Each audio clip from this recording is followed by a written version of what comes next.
शुक्लाम्बरधरम् विष्णुम् शशिवर्णम् चतुर्भुजम् प्रसन्नवदनम् ध्यायेत् सर्वविघ्नोपशान्तये व्यासम् वसिष्ठनप्तारम् शक्तेः पौत्रमकल्मषम् पराशरात्मजम् वन्दे शुकतातम् तपोनिधिम् व्यासाय विष्णुरूपाय व्यासरूपाय विष्णवे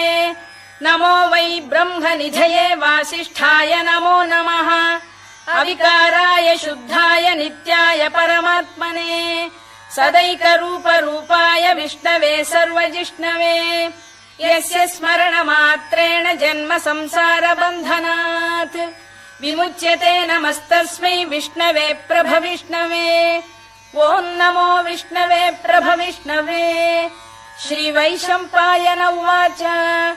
श्रुत्वा धर्मानशेषेण पावनानि च सर्वशः युधिष्ठिरः शान्तनवम् पुनरेवाभ्यभाषत युधिष्ठिर उवाच